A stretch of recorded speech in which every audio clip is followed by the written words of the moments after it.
আসসালামু আলাইকুম, সবাই কেমন আছেন? চলে এসেছি আপনাদের বেদি ব্লগার চিন্তা আপু। আজকে হচ্ছে পুরি বানাবো, যার জন্য এখানে ডাল সিদ্ধ করতে মানে চুলায় দিয়ে দিচ্ছি। আমি হচ্ছে ডাল পুরি বানাবো, হ্যাঁ। আর এখানে হচ্ছে মুসুরির ডাল, একটু লবণ বেশি সিদ্ধ হয়ে গেছে, হ্যাঁ মুসুরির ডাল। আর হচ্ছে কী জানি এবার লবণ আর একটু হলুদ, একটু সামান্য গুঁড়ামরিচ দিয়ে সিদ্ধ দিয়েছি, হ্যাঁ। আর বেশি মানে পানিটা মনে বেশি হয়ে গেছে। আর এখানে হচ্ছে আটা নিয়ে নিতেছি পরিমাণ মতো, যে আমরা সন্ধ্যায় নাস্তা করব, তো এই সন্ধ্যার নাস্তা অনুযায়ী হচ্ছে আটা নিয়ে নিচ্ছি, বেশি হয়ে যাবে আবার সন্ধ্যায়।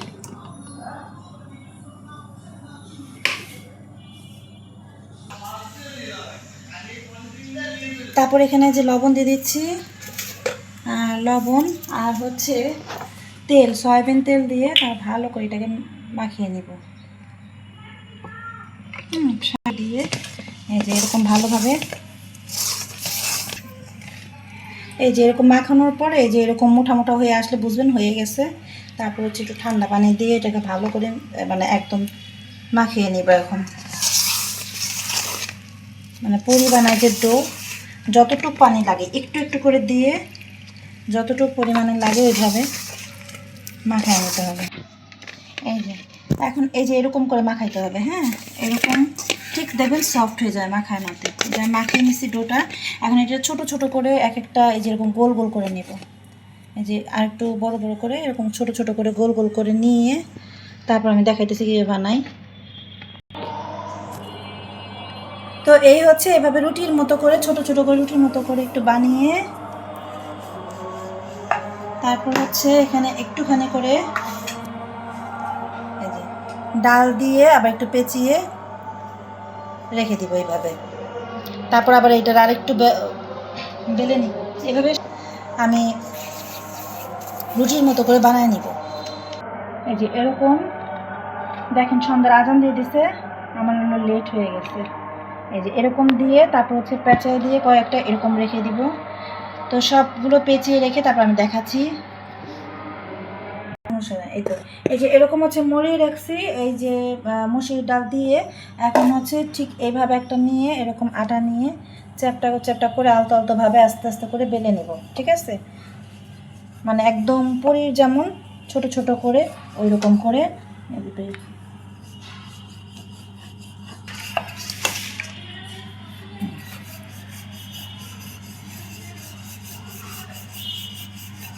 এরকম আলতো আলতোভাবে আস্তে আস্তে, যেহেতু আমি অনেকগুলো দিছি যে একটা হয়ে গেছে, আরেকটা নিয়ে নিলাম। এই যে এরকমভাবে গোল গোল করে নিলাম। তো আমি এখানে প্রায় 2-3টা এই যে এরকম করে নিচ্ছি, আরও করতেছি।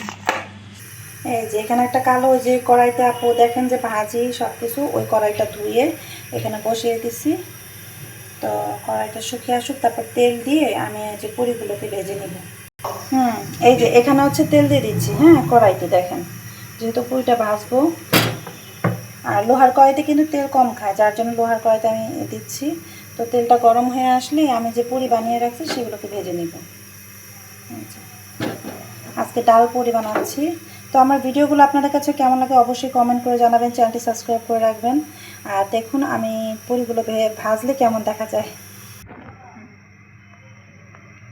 তো বিসমিল্লাহ, এই যে শুরু করতেছি। এখনও খুব একটা গরম হয়নি, গরম হয়ে আসলে আরও সুন্দর মতো ভাজা হয়।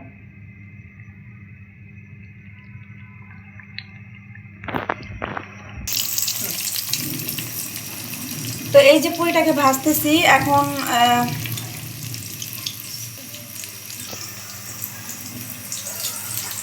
একটা একটাকে ভেজে নিব। এই যে এখনও তেলটা আসলে সম্পূর্ণ গরম হয়ে আসেনি, আমি জাস্ট আপনাদের যেহেতু ভিডিও করে দেখাবো। এই যে ফুলে গেছে দেখেন, মানে তেলটা গরম হয়ে আসলে আর দ্রুত হয়ে যায়। তো এই যে একটা পুরি হয়ে গেছে, এখন এটাকে উঠাই ফেলবো, হ্যাঁ। এরকম ছেঁকে ছেঁকে হচ্ছে আমি এক একটা করে ফার্স্ট একটা ভাজলাম আর কি, আমি আপনাদেরকে আচ্ছা আরও ভেজে দেখাই দিচ্ছি। তো এই যে আমার পুরিগুলো দেখেন একে একে ভাজা হইতেছে, ভাজতেছি।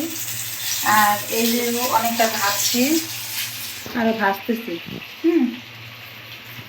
তো এটা উঠে ফেলবো। এই যে দেখেন একদম দোকানের মতো সুন্দর করে হচ্ছে আমরা কিন্তু বানিয়ে ফেলছি, কিন্তু ঘরে কিন্তু আপনাদের খরচ কম, একটু আলসি ভেঙে বানালেই আপুর ভিডিওটা দেখে যারা যারা পারবেন চেষ্টা করবেন নিজেরা বানিয়ে খেতে। এর থেকে হবে কি ভেজাল মুক্ত জিনিস খেতে পারবেন।